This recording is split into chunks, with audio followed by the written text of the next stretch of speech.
حول ولا قوة إلا بالله العلي العظيم. أعوذ بالله من الشيطان الرجيم. بسم الله الرحمن الرحيم. الحمد لله رب العالمين بارئ الخلائق أجمعين باعث الأنبياء والمرسلين، والصلاة والسلام والتحية والإكرام على البشير النذير السراج المنير سيدنا ونبينا وشفيعنا إن شاء الله أبي القاسم محمد. اللهم صل عليه وعلى أهل بيته مظاهر جلالك وجمالك، واللعن على أعدائهم الشاكين فيهم المنحرفين عنهم أجمعين. أما بعد، فقد قال الله تبارك وتعالى وقوله الحق: أعوذ بالله من الشيطان الرجيم. بسم الله الرحمن الرحيم. يا أيها الذين آمنوا كتب عليكم الصيام كما كتب على الذين من قبلكم لعلكم تتقون. یہ آیہ کریمہ جس کی تلاوت کی جا رہی ہے ماہ مبارک رمضان کی مناسبت سے، ارشاد حضرت احدیت جل وعلا ہوتا ہے کہ اے صاحبان ایمان، تمہارے اوپر روزے لکھ دیے گئے ہیں، واجب کر دیے گئے ہیں، اسی طریقے سے جیسے تم سے پہلے والے لوگوں پر روزے واجب کیے گئے تھے، لعلکم تتقون، تاکہ تمہارے اندر تقوی پیدا ہو جائے۔ گفتگو ہماری چل رہی تھی کہ تقوی کہتے کس کو ہیں۔ بات یہاں آئی کہ تقوی، امام نے جو فرمایا کہ واجب چھوٹنے نہ پائے اور حرام پر عمل نہ ہونے پائے، تو اصل تقوی یہ ہے کہ آدمی حرام کو چھوڑ دے۔ اور اسی ذیل میں ہم نے اس مہینے میں اس مناسبت سے گناہان کبیرہ پر گفتگو شروع کی تھی۔ آج جو گفتگو ہونی ہے، کل آئی تھی بات قطع رحم، یہ بھی گناہان کبیرہ میں ہے۔ آج جو گفتگو ہوگی وہ ہے مال یتیم کا ہڑپنا، یہ بھی گناہان کبیرہ میں ہے۔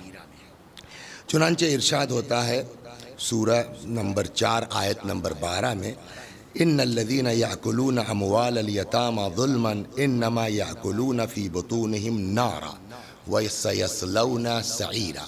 قرآن مجید میں ارشاد ہوتا ہے کہ جو لوگ یتیم کا مال کھاتے ہیں وہ مال نہیں بلکہ اپنے پیٹ میں آگ بھر رہے ہیں۔ یا امام جعفر صادق علیہ السلام فرماتے ہیں: ان اللہ عز وجل اوعد فی مال الیتیم عقوبتین، اما احدهما فعقوبۃ الآخرہ النار، اما عقوبۃ الدنیا فقولہ عز وجل وليخش الذين لو تركوا من خلقهم ذرية ضعافا خافوا عليهم فليتقوا الله وليقولوا قولا سديدا۔ امام جعفر صادق علیہ السلام فرماتے ہیں یتیم کے مال کے سلسلے میں کہ اللہ تبارک و تعالی نے یتیم کے مال کے لیے 2 عدد سزا معین کی ہے۔ دیکھیے، عام طور پر اس سے پہلے بھی عرض کیا گیا کہ عام طور کے اوپر اللہ رحیم ہے، اللہ کریم ہے، ارحم الراحمین ہے۔ آدمی توبہ کر لے، خدا اس کی توبہ قبول کر لیتا ہے۔ لیکن کچھ گناہ ایسے ہیں کہ جن کی سزا اللہ تبارک و تعالی اسی دنیا میں دیتا ہے، آخرت کا انتظار نہیں کرتا۔ عرض کیا گیا جھوٹی قسم کھانا، ماں باپ کا عاق ہونا اور لوگوں کے اوپر ظلم کرنا۔ یہاں بھی امام اسی انداز سے فرما رہے ہیں کہ مگر یتیم کا مال کھانے میں آدمی کو ڈبل سزا ہے، دوہری سزا ہے۔ ایک تو یہ ہے کہ اللہ نے آخرت میں اس کے لیے عذاب طے کر رکھا ہے۔ ان اللہ عز وجل اوعد فی مال الیتیم عقوبتین، اللہ تبارک و تعالی نے یتیم کا مال کھانے والوں کے لیے دوہری سزا رکھی ہے۔ اما احدہما فعقوبۃ الآخرہ النار۔ پہلی کیا ہے؟ ایک تو یہ ہے کہ انسان اگر یتیم کا مال کھاتا ہے تو آخرت میں اللہ نے اس کے لیے جہنم کی سزا طے کر رکھی ہے۔ تو جو آخرت میں ملے گا وہ تو ملے گا ہی، لیکن اور دوسری روایتوں سے بھی یہ بات ثابت ہوتی ہے کہ ایسا نہیں ہے کہ آخرت میں سزا ملے گی تو دنیا میں نہیں ہے۔ عقوبتین، دوہری سزا، دنیا میں بھی اس کو ملنا ہے اور آخرت میں بھی اس کو ملنا ہے۔ بلکہ اس سلسلے میں آپ کو ایک روایت نقل کروں، معراج کے سلسلے میں خود رسول اللہ صلی اللہ علیہ وآلہ وسلم فرماتے ہیں کہ جب مجھے معراج پر لے جایا گیا تو وہاں پیغمبر نے بہت سی چیزیں دیکھی، اس لیے خود قرآن کہتا ہے کہ سبحان الذی اسریٰ بعبدہ لیلا من المسجد الحرام الی المسجد الاقصی الذی بارکنا حولہ لنریہ من آیاتنا۔ پاک اور منزہ ہے وہ ذات جو اپنے بندوں کو لے گیا راتوں رات مسجد اقصی سے مسجد حرام تک، کاہے کے لیے لنریہ من آیاتنا، تاکہ ہم اپنے حبیب کو، اپنے بندے کو اپنی نشانیاں دکھلائیں۔ تو اب اللہ نے جب پیغمبر کو معراج پہ بلایا تو بہت کچھ دکھلایا، جنت کی بھی سیر کروائی، جہنم بھی دکھلائی گئی۔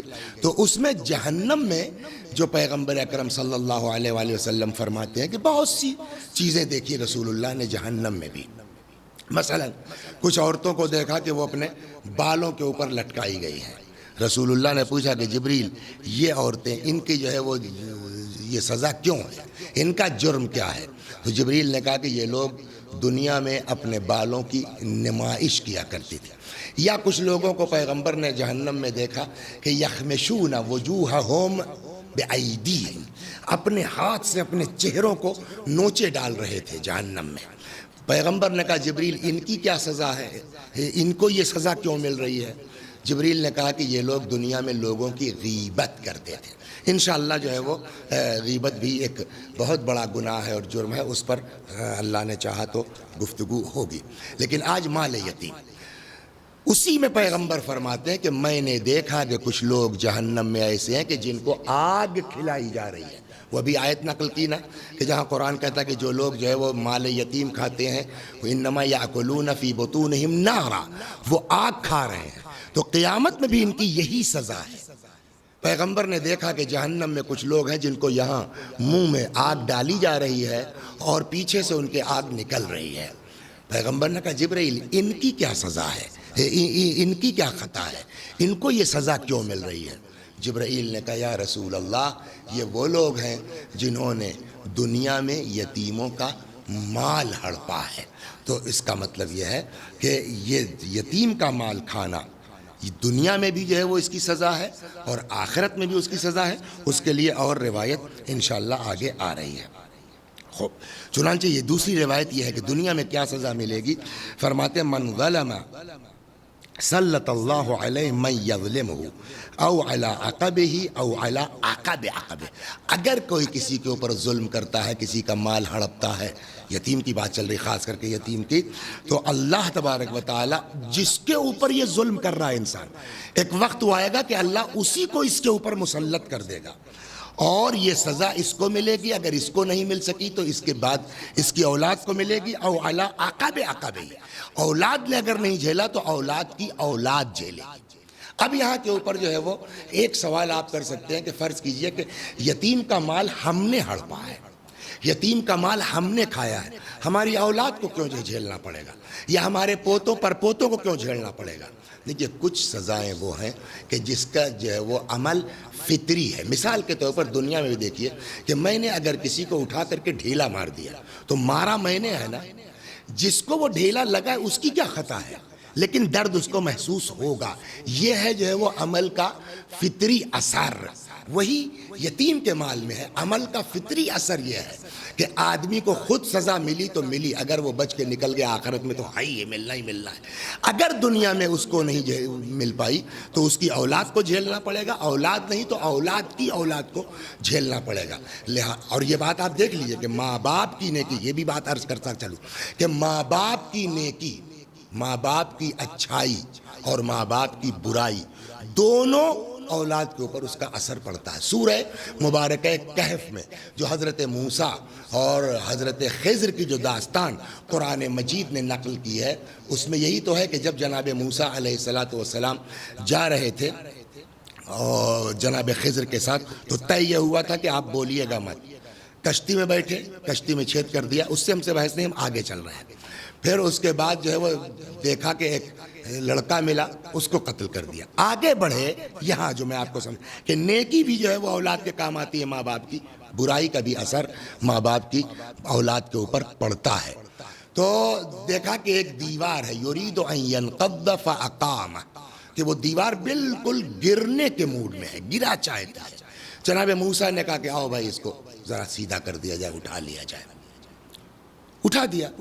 جب کام کر چکے تو جناب موسیٰ نے کہا کہ لو شئت لاتخذت علیہ اجرا، تو بلا وجہ فری فنڈ میں آپ نے جو ہے یہ محنت کی، چاہتے تو اس کا کچھ عوض لے لیتے، کچھ اجرت لے لیتے، کچھ مزدوری لے لیتے۔ جناب خضر نے کہا کہ اب آپ تشریف لے جائیے، ھذا فراق بینی و بینک۔ مسئلہ یہاں ہے کہ پھر جناب موسیٰ کو جناب خضر نے وجہیں بتائی کہ میں نے کشتی میں چھید کیوں کیا، میں نے اس لڑکے کو کیوں مارا۔ یہاں جب آتے ہیں تو فرماتے ہیں کہ یہ دیوار میں نے کیوں اٹھائی، فرماتے ہیں فَأَمَّا الْجِدَارُ، جہاں تک معاملہ ہے اس دیوار کا تو یہ فَكَانَ لِغُلَامَيْنِ يَتِيمَيْنِ فِي الْمَدِينَةِ، یہ دیوار شہر کے 2 یتیم بچوں کی تھی، اور اس دیوار کے نیچے ان کا خزانہ چھپا ہوا ہے۔ تفسیروں میں الگ الگ باتیں کہی گئی کہ خزانے سے مراد کیا ہے اور خزانہ کیا تھا، لیکن میں جو آپ کو اصل سنانے جا رہا ہوں کہ یہ دیوار کے نیچے خزانہ تھا۔ وَكَانَ أَبُوهُمَا صَالِحًا، معاملہ یہ تھا کہ ان دونوں یتیم بچوں کا باپ جو تھا وہ نیک تھا۔ اللہ نے باپ کی نیکی کی بنیاد پر یہ چاہا کہ ان کا مال جو ہے وہ ان کا خزانہ ضائع نہ ہونے پائے، یہ دیوار اٹھی رہے تاکہ یہ بچے بڑے ہو کر کے اپنا خزانہ حاصل کر لیں۔ تو یہ قرآن نے نقل کیا سورہ مبارکہ کہف میں۔ تو ماں باپ کی نیکی بھی اولاد کے اوپر اس کا اثر پڑتا ہے، اور ماں باپ اگر برائی کرتے ہیں تو بھی اس کا اثر پڑتا ہے، خاص کر کے اگر ہم نے یتیم کا مال کھایا ہے تو ہم نہیں تو ہماری اولاد، نہیں تو ہماری اولاد کی اولاد، اس کو جو ہے وہ اس کی سزا بھگتنی پڑے گی۔ ایک روایت یہاں ہے عن ابی جعفر علیہ السلام قال قال رسول اللہ صلی اللہ علیہ وآلہ وسلم، امام باقر علیہ السلام فرماتے ہیں کہ پیغمبر نے فرمایا یبعث ناس عن قبورہم یوم القیامہ تعجج افواہہم نارا، کچھ لوگ قیامت میں اس طریقے سے اپنی قبروں سے اٹھائے جائیں گے کہ ان کے منہ سے آگ نکل رہی ہوگی۔ فقیل یا رسول اللہ من ہؤلاء، یہ کون لوگ ہوں گے کہ جن کے منہ سے آگ نکل رہی ہوگی؟ قال الذین یاکلون اموال الیتامی ظلما، پیغمبر نے فرمایا یہ وہ لوگ ہوں گے جنہوں نے دنیا میں یتیموں کا مال ہڑپا ہے۔ چنانچہ ایک روایت میں اور ہے، امام رضا علیہ السلام سے پوچھا گیا، سئل الرضا علیہ السلام کم ادنا ما يدخل به النار من اکل مال الیتیم قال کثیرہ وقلیلہ واحد، لوگوں نے پوچھا کہ صاحب جو ہے وہ کتنا مال اگر ہڑپ لیا جائے یتیم کا تو اس پر جو ہے وہ ہم کو سزا ملے گی اور جہنم میں ڈالا جائے گا؟ پیغمبر نے فرمایا کم زیادہ کی بحث ہی نہیں ہے، کم کھاؤ یا زیادہ کھاؤ، یتیم کا مال اگر کھایا ہے 4 آنا بھی تو وہ برابر ہے، زیادہ اور کم میں کوئی ڈیفرنس نہیں ہے، جہنم میں ہر حال میں جانا ہے۔ فقیل یا رسول اللہ امام سے پوچھا گیا من اکل مال الیتیم کثیرہ وقلیلہ واحد، جس نے بھی یتیم کا مال ہڑپا کم ہو یا زیادہ ہو سزا جہنم ہے برابر۔ اذا کان اللہ، اگر اس کی جو ہے وہ واپس نہیں کرتا، ہاں اگر وہ واپس کر دیتا ہے، معافی مانگ لیتا ہے، یتیموں کو راضی کر لیتا ہے تو وہ ایک میٹر الگ ہے۔ چنانچہ ایک روایت وہی جو ابھی نقل کیا کہ پیغمبر کو جب بلایا گیا معراج میں، یہ روایت یہاں کے اوپر ہے وسائل الشیعہ کتاب التجارہ کے اندر۔ پیغمبر نے مولا کائنات صلی اللہ علیہ وآلہ وسلم کو ایک مرتبہ خطاب کر کے فرمایا یا علی ان ملک الموت اذا نزل لقبض روح الكافر نزل معه صفود من نار ففزع روحه به فتصيح جہنم فاستوى علی جالسا۔ پیغمبر صلی اللہ علیہ وآلہ وسلم فرماتے ہیں کہ اے علی، جب ملک الموت روح قبض کرنے کے لیے نازل ہوتے ہیں کافر کی، تو ایسا کافر کو اذیت ہوتی ہے کہ جو ہے وہ اس کی روح ایسا کہ فتصیح جہنم، کہ جہنم کی چیخ نکل پڑتی ہے۔ فاستوى علی علیہ السلام، روایت کہتی ہے کہ مولا سیدھے ہو کے بیٹھ گئے جالساً، فقال یا رسول اللہ اعد علی حدیثک، یا رسول اللہ دوبارہ ارشاد فرمائیے، پھر سے ارشاد فرمائیے۔ فقد انسانی وجعی ما قلت، یا رسول اللہ یہ تو آپ نے ایسی زبردست حدیث سنا دی کہ میرا جو جسم کا درد ورد تھا وہ سب غائب ہو گیا یہ حدیث سن کر کے. ثم قال علیہ السلام یا رسول اللہ یہ جو آپ کہہ رہے ہیں کہ جب ملک الموت کافر کی روح قبض کرنے کے لیے آئے گا تو ایسی جو ہے وہ اذیت ہوگی اور کافر کی روح کو ایسا کہ جہنم بھی جو اس پر چیخ اٹھے گی, تو یا رسول اللہ کیا اس طرح کی سزا آپ کی امت میں بھی کسی کو مل سکتی ہے؟ قال علیہ السلام هل يصيب ذلك احدا من امتك, کیا آپ کی امت میں بھی لوگوں کو میں کسی کو ایسی سزا مل سکتی ہے؟ قال نعم, ہاں میری امت کے لوگوں کو بھی اس طرح کی سزا ملے گی. وہ کون ہے جن کو اس طرح کی سزا ملے گی؟ نمبر 1 حاکم جائر, لاکھ مسلمان ہو لیکن اگر حاکم ظالم ہے تو اس کو وہی سزا ملے گی جو کافر کو ملنی ہے. وآکل مال الیتیم ظلما, اور اس کو یہ سزا ملے گی میری امت میں چاہے جتنی مجلس پڑھتے ہوں نماز پڑھتے ہوں, جس نے یتیم کا مال ہڑپا ہے. 2 وشاہد زور, اور تیسری ایسی کافر والی سزا اس کو ملے گی جو جھوٹی گواہی غلط گواہی کسی کے خلاف دے گا. تو یہ تو ہو گیا یتیم کا مال ہڑپنے والوں کی سزا کیا ہوگی. تو ظاہر سی بات ہے کہ فطری طور کے اوپر اس کا اپوزٹ, اگر کوئی یتیم کے ساتھ اچھا سلوک کرتا ہے, یتیم کے ساتھ اچھا برتاؤ کرتا ہے, چنانچہ وہاں فرماتے ہیں کہ من کفل یتیما اوجب اللہ لہ الجنہ, جو یتیم کی کفالت کرے گا اللہ اس کے اوپر جنت کو واجب کر دے گا. کما اوجب جہنم علی آکل مالہ, جیسے کہ یتیم کا مال ہڑپنے والے پر جہنم واجب ہوتی ہے, ویسے اگر کوئی یتیم کی پرورش کرے گا تو اللہ اس کے اوپر جنت کو واجب کر دے گا. ایک جگہ اور رسول اللہ فرماتے ہیں, دونوں انگلیوں کا اس طرح سے اشارہ فرما کر کے فرماتے ہیں انا وکافل الیتیم کہاتین, ہم اور یتیم کی کفالت کرنے والا کہاتین, ان دونوں انگلیوں کی طرح سے ہیں. یہ کیسے ہیں دونوں انگلیاں؟ ایک دوسرے سے متصل ہیں, نہیں ملی ہیں, ملی ہوئی ہیں, نہیں ملی ہوئی. یعنی اس کا مطلب یہ ہے, دیکھیے ایک چیز میں آپ کو روک کے بتاؤں, یتیم کو اچھا سلوک کرنے کا واقعاً کیا اجر ہے. جنت کتنی بڑی ہے, جو قرآن سے بات سمجھ میں آتی ہے وہ یہ کہ ارضھا کارض السماء والارض, جنت اور جہنم اس کی مساحت زمین و آسمان کے برابر ہے. تو آج کتنی بڑی دنیا ہے, زمین کتنی بڑی ہے اور آسمان ملا لیجئے, اس کے برابر جنت ہے. تو اس کا مطلب بہت بڑی جنت ہے نا. تو اس کا سینٹرل پوائنٹ کیا ہوگا, مرکزی جگہ کون سی ہوگی؟ ظاہر سی بات ہے کہ وہ جگہ مرکزی ہوگی جہاں رسول اللہ ہوں گے, وہ جگہ مرکزی ہوگی جہاں اہل بیت ہوں گے, امیر المؤمنین سلام اللہ علیہ ہوں گے, ائمہ معصومین ہوں گے, شہداء ہوں گے. وہ مرکزی جگہ ہوگی نا. جو یتیم کی کفالت کرتا ہے وہ اس مرکزی جگہ پہ رکھا جائے گا. پیغمبر فرماتے انا وکافل الیتیم کہاتین, ہم اور یتیم کی پرورش کرنے والے ان 2 انگلیوں کی طرح سے, جیسے یہ دونوں متصل ہیں ویسے میرے پاس رہے گا, میرے قریب رہے گا, میرے ساتھ رہے گا یتیم کی پرورش کرنے والا.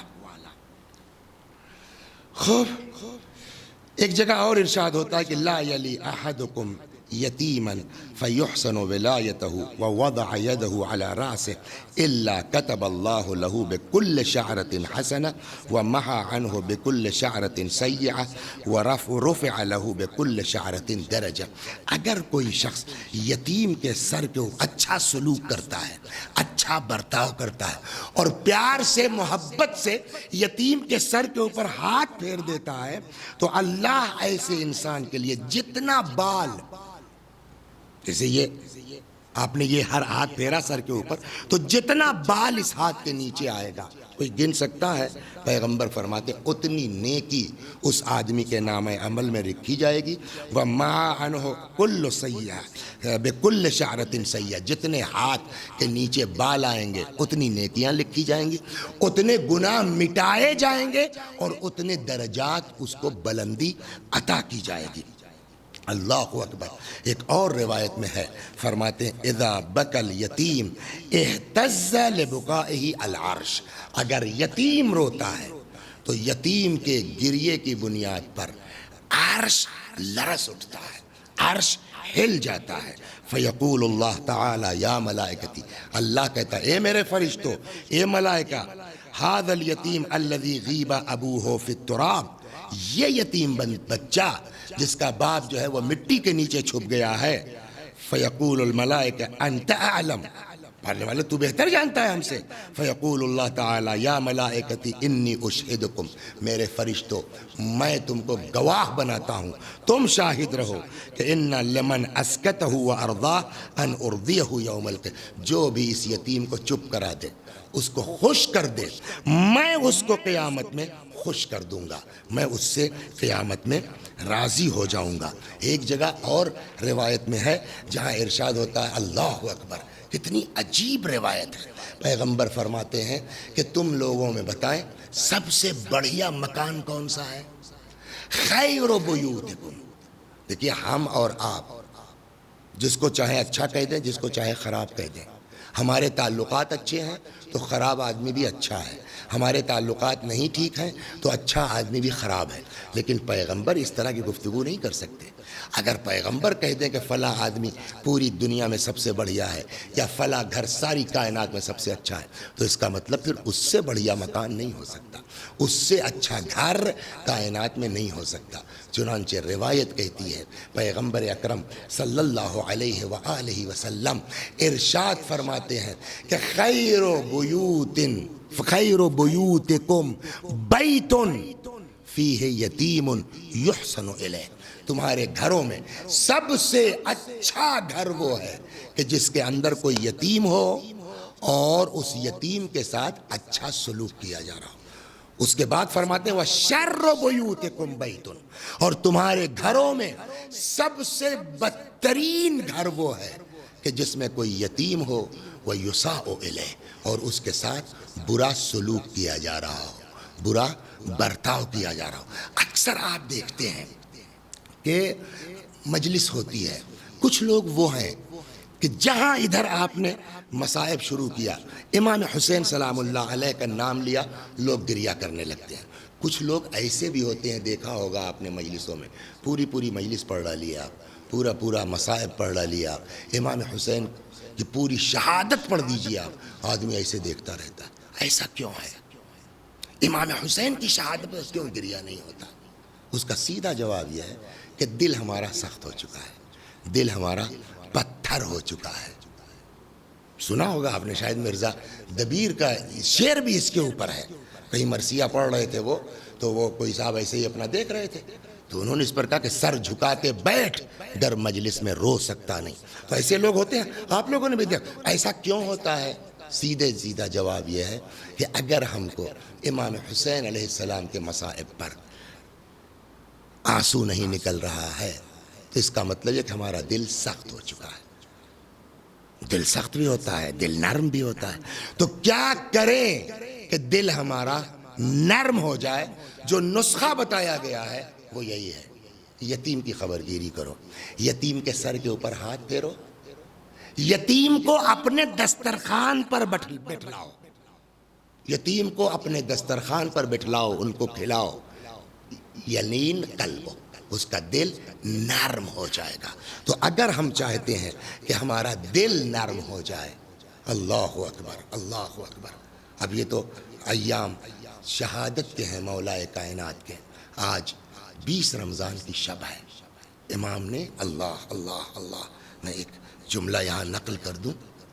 امام علیہ السلام نے وصیت کی ہے، من جملہ جہاں ساری وصیت کی ہے، وصیتیں کی ہیں، اس میں تقوی کے اوپر بھی وصیت کی ہے، اس میں خانہ کعبہ کے لیے وصیت کی ہے.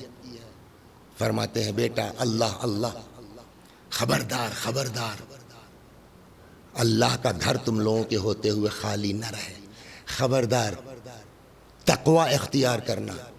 اسی وصیت میں مولا نے فرمایا اللہ فی ایتامکم، خبردار ڈرو خدا سے یتیموں کے سلسلے میں. اللہ اکبر، یتیموں کے سلسلے میں. ایسا فلا یغب احدکم فی حضرت، خبردار تمہارے ہوتے ہوئے کوئی یتیم ضائع نہ ہونے پائے. یہ امیر المؤمنین سلام اللہ علیہ کی وصیت ہے آج کی رات یا کل کی رات میں. شہادت سے پہلے امیر المومنین نے جو وصیت فرمائی ہے، زبانی وصیت بھی ہے مولا کائنات کی، اور تحریری وصیت بھی ہے، جو تحریر فرمایا امام نے اس میں یہ بھی ہے، اللہ اللہ فی ایتامکم، خبردار خبردار یتیموں کا خیال کرنا، فلا یغب احدکم احدہن، کوئی بھی تمہارے سامنے یتیم تمہارے ہوتے ہوئے ضائع نہ ہونے پائے۔ اس کا مطلب کیا ہے نہیں معلوم، میری سمجھ میں جو آیا ہے شاید امام کا مطلب یہ ہو، آپ بھی غور فرمائیں۔ کیا فرمایا امام نے؟ خبردار خبردار تمہارے ہوتے ہوئے کوئی یتیم ضائع نہ ہونے پائے۔ میری سمجھ میں جو آیا ہے، مثلا فرض کیجئے کہ ہمارے گھر میں ایک یتیم بچہ ہے، ہمارے بھائی کا بچہ ہے، ہماری بہن کا بچہ ہے، کسی عزیز کا بچہ ہے، ہماری نظروں کے سامنے ہے، ہم دیکھ رہے ہیں، پڑھنے میں بہت تیز ہے، اگر اس کو ذرا سا سہارا مل جاتا تو وہ کہیں کا کہیں پہنچ سکتا تھا، قوم کا ایک اچھا انجینئر بن سکتا تھا، قوم کا ایک اچھا ڈاکٹر بن سکتا تھا، قوم کا ایک اچھا سائنٹسٹ بن سکتا تھا۔ اس کے برخلاف ہمارا اپنا بیٹا ہے جس کے پاس وہ دماغ نہیں ہے، ہم اس کے اوپر لاکھوں خرچ کر رہے ہیں اور کچھ نہیں کر سکا، لیکن وہ لڑکا اگر اس کا آدھا بھی سہارا ہم نے دے دیا ہوتا تو شاید وہ انجینئر بن جاتا، شاید وہ ڈاکٹر بن جاتا، شاید وہ سائنٹسٹ بن جاتا۔ ہم نے توجہ نہیں کی اور غربت کی وجہ سے وہ پڑھ نہیں سکا، وہ آٹو رکشہ چلا رہا ہے، وہ ٹیکسی چلا رہا ہے، تو یتیم ضائع ہوا نہیں ہوا ہمارے ہوتے ہوئے؟ شاید امام کی وصیت یہ ہو، اللہ اللہ فی ایتامکم، خبردار خبردار یتیموں کا خیال رکھنا، تمہارے ہوتے ہوئے کوئی یتیم خبردار ضائع نہ ہونے پائے۔ آئیے دعا کرتے ہیں۔ آج پتہ نہیں مولا کائنات کے گھر میں کیا عالم ہے، لیکن آئیے دعا کریں اللہ کی بارگاہ میں امیر المؤمنین کو واسطہ دے کر کے کہ خدا تجھ کو علی کا واسطہ ہے کہ ہم کو علی کی علیہ السلام کی وصیتوں پر، خاص کر کے یہ جو وصیت مولا نے فرمائی ہے کہ یتیموں کا خیال کرو، ہم مولا کی اس وصیت پر خدا پروردگارہ تجھے واسطہ ہے اسی علی کا، توفیق دے کہ ہم مولا کی وصیت کے مطابق عمل کر سکیں۔ یہ رہی گفتگو آج کی، وہ جو ہماری مسلسل چل رہی ہے۔ یہاں پر ہم اپنی گفتگو روکتے ہیں 10-15 منٹ کے لیے، اس لیے کہ یہ ایام شہادت امیر المؤمنین سلام اللہ علیہ کے ہیں، لہٰذا ایک 10-15 منٹ مولا کا بھی ذکر ہو جائے، مولا کے بھی فضائل نقل کر دیے جائیں۔ وہ علی جس کے لیے پیغمبر نے فرمایا من کنت مولا ہو فہذا علی مولا، جس کا میں مولا ہوں اس کے یہ علی مولا ہیں۔ امام جعفر صادق علیہ السلام جس کے بارے میں فرماتے ہیں کہ جو بھی علی سے محبت کرتا ہے، اللہ اکبر، لا یضر معہ سیئہ، جو علی سے محبت کرتا ہے کوئی گناہ اس کو نقصان نہیں پہنچا سکتا ہے۔ خدا ہمارے اندر عشق علی عنایت فرما۔ لیکن عشق کا مطلب کیا ہے؟ محبت کا مطلب کیا ہے؟ دعویٰ کرنا نہیں۔ میں آپ کو ایک بہترین داستان سناتا ہوں۔ ہم لوگ عمامہ لگاتے ہیں، ہم لوگ قبا پہنتے ہیں، ہم لوگ دعویٰ کرتے ہیں کہ عاشق علی ہیں، لیکن دنیا میں کیسے کیسے عاشقان علی گزرے ہیں کہ جن کے پیروں کی دھول کے برابر بھی ہم لوگ نہیں ہیں۔ ہم لوگ دعویٰ کرتے ہیں۔ ایک شخص آیا مولا کائنات کی بارگاہ میں، امیر المؤمنین سلام اللہ علیہ کی بارگاہ میں۔ مولا نے کہا کون ہو تم؟ کہنے لگا یا علی، آپ کا چاہنے والا ہوں، آپ کا عاشق ہوں۔ مولا کائنات نے فرمایا عاشق ہو یا دعوے دار ہو؟ اب وہ چپ ہو گیا۔ دیکھیے ہم اگر یہ بات کہیں ممبر سے تو آپ کو ٹوکنے کا حق ہے کہ اپنے بارے میں کہیے مولانا، ممبر سے اس طرح کی بات کر رہے ہیں آپ، لیکن اگر مولا کسی سے کہہ دیں کہ تم عاشق ہو یا دعوے دار ہو تو پھر تو آدمی نہیں کچھ بول سکتا نا، چپ ہو گیا۔ کہنے لگا مولا میں کیا بتاؤں، بس اتنا جانتا ہوں کہ آپ سے محبت ہے۔ مولا نے فرمایا میں بتاؤں واقعی میرے عاشق کیسا ہوتا ہے؟ یہ سن لیجئے قصہ، میں بتاؤں میرا چاہنے والا کیسا ہوتا ہے؟ اس نے کہا جی مولا فرمائیے۔ امیر المومنین سلام اللہ علیہ نے فرمایا کہ بند کر اپنی آنکھوں کو۔ اس نے آنکھیں بند کر لی، چل پڑے۔ تھوڑی دیر کے بعد امیر المومنین نے فرمایا آنکھ کھول دے۔ اس نے آنکھ کھول دی۔ ارے یہ کہاں آ گئے؟ یہ تو کہیں بہت دور آ گئے ہیں۔ امام نے فرمایا ہاں کوفے میں نہیں ہو، بہت دور آ گئے ہو۔ سامنے وہ دکان، ایک قصاب کی دکان تھی، گوشت کی دکان تھی۔ امام نے اس کو پیسہ نکال کے دیا کہ وہ سامنے گوشت کی دکان دیکھ رہا ہو؟ کہا ہاں۔ کہا جاؤ اس کے یہاں سے گوشت لے آؤ۔ وہ پہنچ گیا گوشت لینے کے لیے۔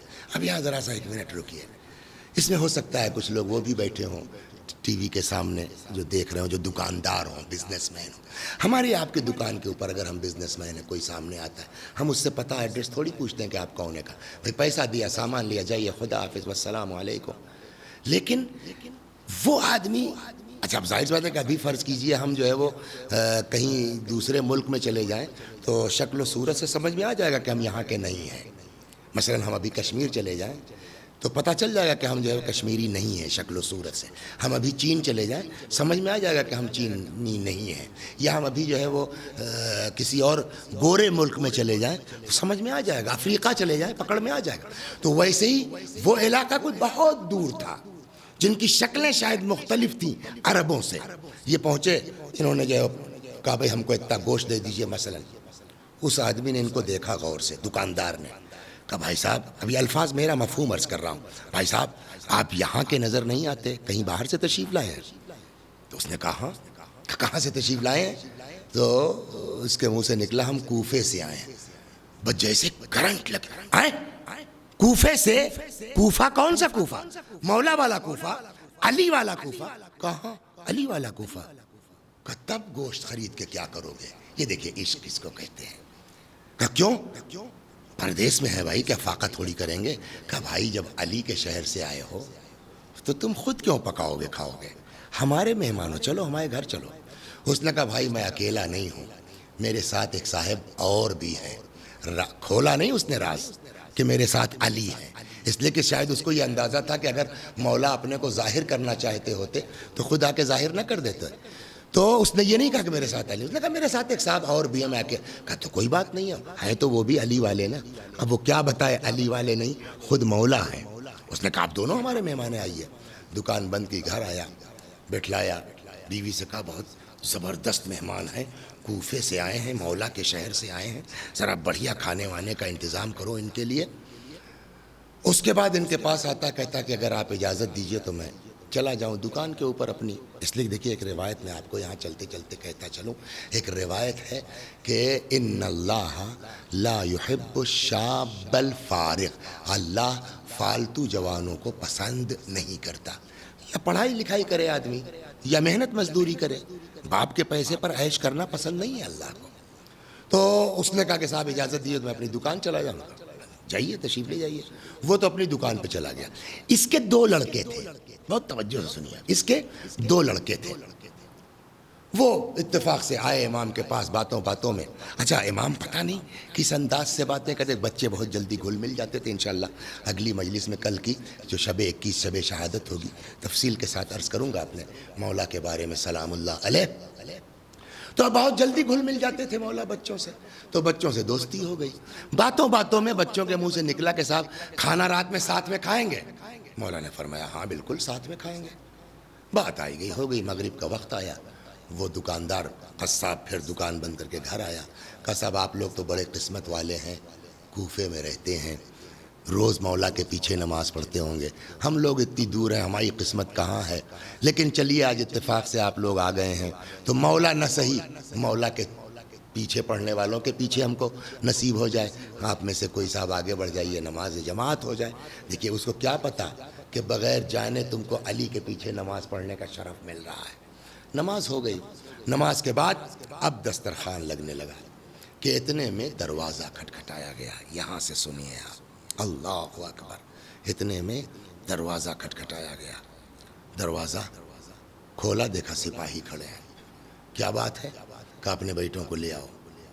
بیٹے آئے، وہیں اس کے دونوں بیٹوں کو سپاہیوں نے قتل کر دیا۔ آپ بتائیے باپ تو برداشت بھی کر سکتا ہے، لیکن اس طرح سے اچانک اولاد کا قتل کون سی ماں ہے جو برداشت کر سکتی ہے؟ لیکن واہ رے یہ باپ، یہ ہے عشق، اس کو کہتے ہیں محبت، اس کو کہتے ہیں۔ لاش لے کر کے آیا، ماں رونا چاہتی، چپ چپ چپ چپ، خاموش خاموش، آواز نہ نکلے۔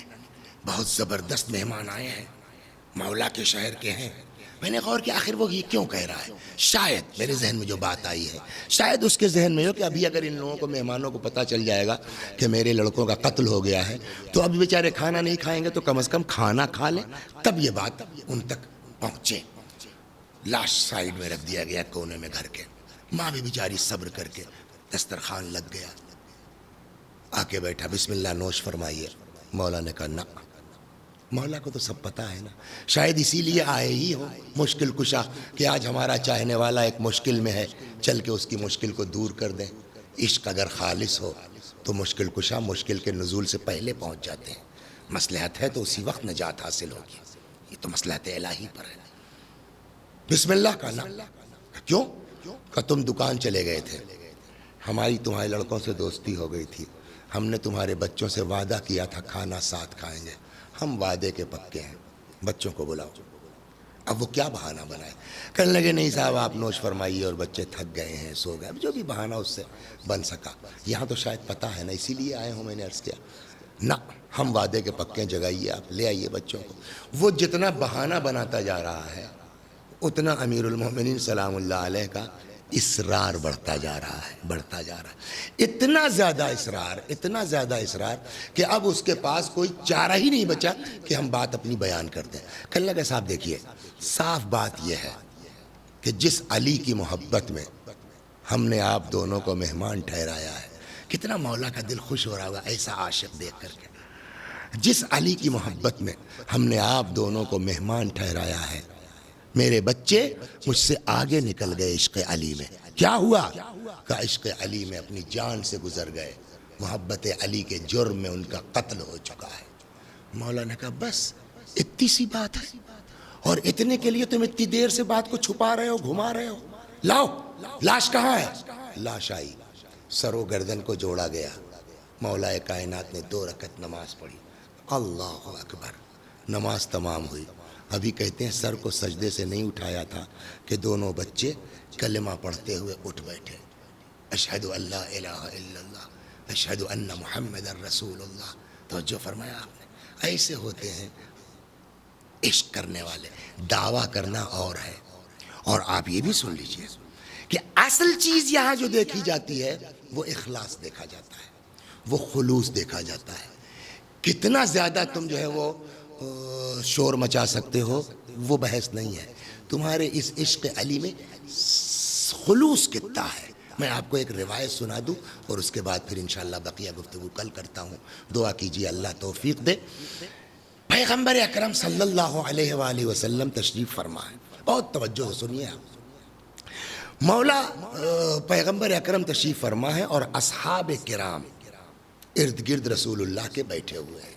جیسے میں یہ ہوں اور سامنے جو ہے لوگ اگر بیٹھے ہیں تو سامنے سے کوئی آئے گا تو میں دیکھوں گا, لیکن یہ لوگ جو سامنے بیٹھے ہیں ان کا چونکہ چہرہ ہماری طرف ہے تو پیچھے نہیں دیکھ سکتے. پیغمبر بیٹھے ہوئے ہیں, اصحاب ہیں. ادھر سے سامنے سے کوئی آدمی آ رہا تھا, تب تک پیغمبر نے انگلی اٹھائی. بہت توجہ سے سنیے اس قصے کو, روایت ہے. پیغمبر نے فرمایا یہ آدمی یہ جو آ رہا ہے آج اس نے ایسا عمل کیا ہے کہ اگر اس کا گناہ اس کا ثواب دنیا کے سارے گناہگاروں پر بانٹ دیا جائے تو یہ بہشتی ہو سکتا ہے, ساری دنیا بہشتی ہو سکتی ہے. آج اس آدمی نے ایسا کام کیا ہے کہ اگر اس عمل کا ثواب دنیا کے گناہگاروں پہ تقسیم کر دیا جائے ساری دنیا بہشتی ہو سکتی ہے. تعجب ہوا لوگوں کو, مڑ کے دیکھا کون ہے. ایک صاحب سے نہیں رہا گیا, وہ اٹھ کے اس کے پاس گئے, کہنے بھائی ادھر آؤ, کیا ہوا, تم نے آج کیا کیا ہے. کہا کیوں, کہا پیغمبر نے تمہارے لیے بڑی عجیب بات کی ہے. یہ جملہ کہا ہے کہ تمہاری آج کی نیکی اگر بانٹ دیا جائے اس کا ثواب سارے گناہگار بہشتی ہو جائیں گے. تم نے کیا کیا ہے آج. اس نے کہا کچھ نہیں, بلکہ میں تو جو روز کرتا تھا وہ بھی آج پورا نہیں کر پایا ہوں. کہا روز کیا کرتے تھے وہی بتا دو. اس نے کہا تم لوگوں نے پیغمبر کی حدیث سنی ہے کہ نہیں سنی. یہ سنیے آپ, کتنی مشہور حدیث ہے, سب کو یاد ہے. النظر الی وجہ علی عبادہ, علی کے چہرے کی طرف نگاہ کرنا عبادت ہے. تم نے یہ حدیث سنی ہے نہیں سنی ہے. کہاں سنی ہے؟ کہ تم لوگوں نے صرف سنا ہے، میں نے جس دن سے یہ حدیث سنی ہے اسی دن سے اس حدیث پر میں عمل کر رہا ہوں۔ جب صبح گھر سے نکلتا ہوں کام کے لیے تو پہلے جاتا ہوں مولا کائنات کے یہاں، مولا کی زیارت کرتا ہوں، اس کے بعد اپنے کام پر جاتا ہوں۔ آج اتفاق سے لیٹ ہو گیا میں، اب اگر میں روز کی طرح سے اپنے روٹین کے مطابق اس عبادت کے لیے جاتا ہوں تو کام پر لیٹ ہو جاؤں گا، اور اگر بغیر اس کے چلا جاتا ہوں کام پر تو روز کی عبادت میری چھوٹ جاتی ہے۔ اب میں بڑے ٹینشن میں کیا کروں، جاؤں نہ جاؤں، جاؤں نہ جاؤں۔ اسی میں تھا کہ تب تک ذہن میں خیال آیا کہ رسول اللہ نے تو صرف اتنا فرمایا ہے نا، النظر الی وجہ علی عبادہ، علی کے چہرے کی طرف نگاہ ڈالنا عبادت ہے۔ یہ تھوڑی کہا کہ جا کے بیٹھو اور سلام کرو اور ہاتھ چومو، نگاہ ڈالنا۔ آج ٹائم نہیں ہے، آج نہیں جاؤں گا، آج مسافہ نہیں کروں گا، آج نہیں بیٹھوں گا۔ ادھر سے گزرا اور بس ایک محبت اور عشق کی نگاہ ڈالتا ہوا وہ انسان ادھر سے گزر گیا۔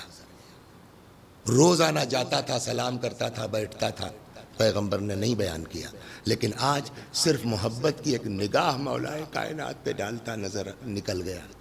پیغمبر نے فرمایا آج اس نے جو عمل کیا ہے اگر اس کا ثواب بانٹ دیا جائے تو ساری دنیا بہشتی ہو سکتی ہے، بس شرط وہی ہے کہ اخلاص ہونا چاہیے، خلوص قلب کے ساتھ۔ اگر عشق علی ہے تو ایک نظر محبت کی، اسی لیے تو پیغمبر نے فرمایا نا، حب علی عبادہ وافضل العبادہ، علی کی محبت عبادت ہے اور تمام عبادتوں میں افضل ہے۔ ذکر علی عبادہ وافضل العبادہ، علی کا ذکر عبادت ہے اور تمام عبادتوں میں افضل ہے۔ النظر الی وجہ علی عبادہ، علی کے چہرے کی طرف نگاہ ڈالنا عبادت ہے۔ بس آئیے دعا کرتے ہیں کہ پروردگار عالم ہم کو ہمارے اعمال میں اخلاص عطا فرمائے، اس لیے کہ دعوے کا نام عشق نہیں ہے جب تک اس میں خلوص نہیں پایا جائے گا۔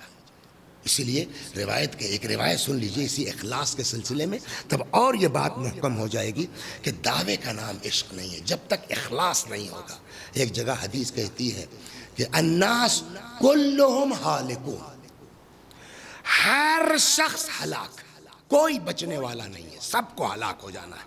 ہلاک کا مطلب موت نہیں ہے، موت تو سب کو آنی ہے، یعنی کوئی نجات نہیں پائے گا الا العالمون، سوائے علماء کے۔ والعالمون کلہم ہالکون، جتنے علماء ہیں سب ہلاک ہو جائیں گے، کوئی بچنے والا نہیں ہے الا العاملون، سوائے ان کے جو اپنے علم کے مطابق عمل کرتے ہیں۔ اب خوش نہ ہو جائے ہم کہ صاحب عالم بھی ہیں اور عمل بھی کرتے ہیں، نہ، کوئی گارنٹی نہیں ہے نجات کی۔ والعاملون کلہم ہالکون الا المخلصون، اور سارے عمل کرنے والے ہلاک، کسی کو نجات نہیں ہوگی سوائے ان کے کہ جن کو اپنے عمل میں اخلاص پایا جاتا ہو۔ اور اخلاص کے بعد بھی یہ روایت کہتی ہے کہ یہ آخر تک، مرتے دم تک یہ خلوص باقی رہنا چاہیے۔ اس کے بعد فرماتے ہیں والمخلصون علی خطر عظیم، اور اخلاص والوں کے اوپر بھی تلوار لٹک رہی ہے کہ کب انسان کا جو ہے وہ مزاج بدل جائے اور وہ اخلاص ختم ہو جائے، ہمارے اکاؤنٹ سے وہ نام عمل نکل جائے۔ آئیے یہ ایام شہادت مولا کائنات ہے، دعا کریں پالنے والے ہم سب کو عشق علی میں، محبت اہل بیت میں اخلاص عطا فرما، خلوص نیت عنایت فرما، اس لیے کہ پالنے والے تو نے ہی کہا ہے نا کہ یہ رسالت کی اجرت ہے۔ قل لا اسألکم علیہ اجرا الا المودۃ فی القربى، اگر کسی نے اجر رسالت ادا نہیں کیا تو پھر اس کی نماز سے کیا فائدہ، اس کے روزے سے کیا فائدہ، اس کے حج سے کیا فائدہ، اس کی عبادت سے کیا فائدہ۔ لیکن رونے کا مقام تو وہی ہے کہ جن کی محبت اجر رسالت ہے، جن کے عشق کے بغیر ہماری دعا، نماز، عبادت قبول نہیں ہے۔ لوگوں نے اس زمانے میں ایسے کریم اماموں کی بھی قدر نہیں کی۔ اللہ اکبر، کل بات یہاں آئی تھی کہ مولا کائنات مسجد تشریف لے گئے، اس ملعون ابن ملجم نے، خدا لعنت کرے، پہلی رکعت کا پہلا سجدہ تھا، امام سجدے سے سر اٹھا رہے تھے کہ اس نے اتنی زور سے امام کے فرق مبارک پر ضربت لگائی کہ فرق مبارک شگافتہ ہو گیا۔ لے کر کے لوگ امام کو کل عرض کیا نا کہ نماز کے بعد جب لوگوں نے چاہا کہ مولا کائنات کو گھر لے کے آئیں، فاتح خیبر اتنی تیز زہر اثر کر چکا تھا کہ جب لوگوں نے اصحاب نے چاہا مولا کو پکڑا کے لے چلیں تو امیر المومنین علیہ السلام کا پیر قدم مبارک زمین پر سنبھل نہیں رہا تھا۔ ایک گلیم لائی گئی، چادر کمبل ٹائپ کوئی چیز لائی گئی، اس پر مولا کو رکھ دیا گیا، چاروں کونے پکڑ کر کے لے کے چلے ہیں، گھر لے کر کے آئے۔ ظاہر سی بات ہے، کل میں نے عرض کیا کہ جب مولا کے فرق مبارک پر ضربت لگی تو جبریل کی آواز گونجی تھی، واللہ لقد تہدمت ارکان الہدا قد قتل وصی المصطفیٰ قد قتل علی المرتضیٰ۔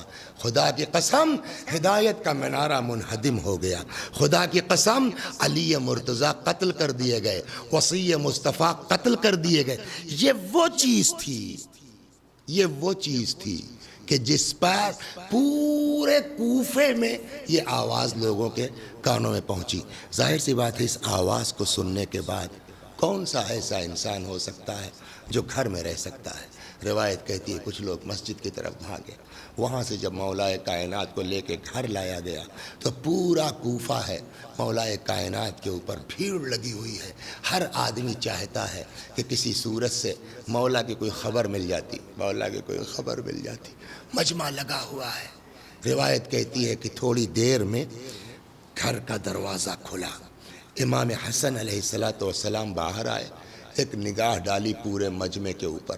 اب سنیں گے آپ،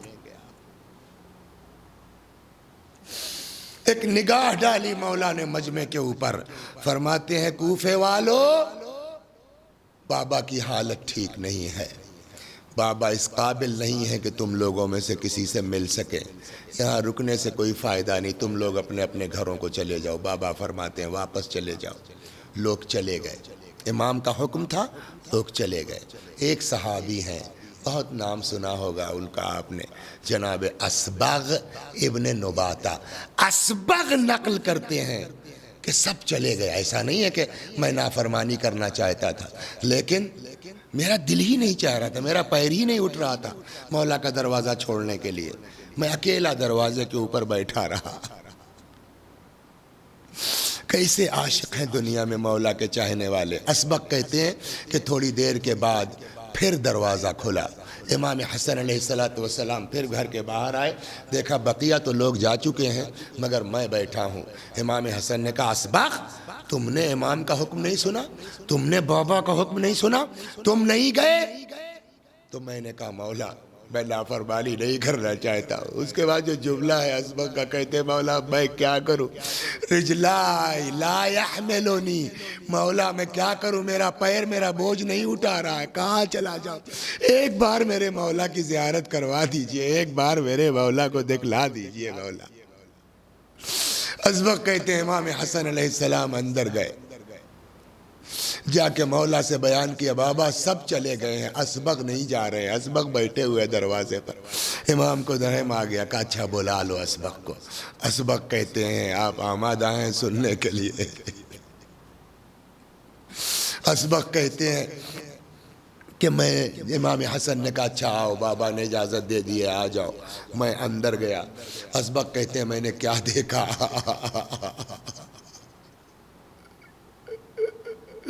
کہ مولا کے سر پر زخم پر زرد کپڑے کی پٹی بندھی ہوئی ہے۔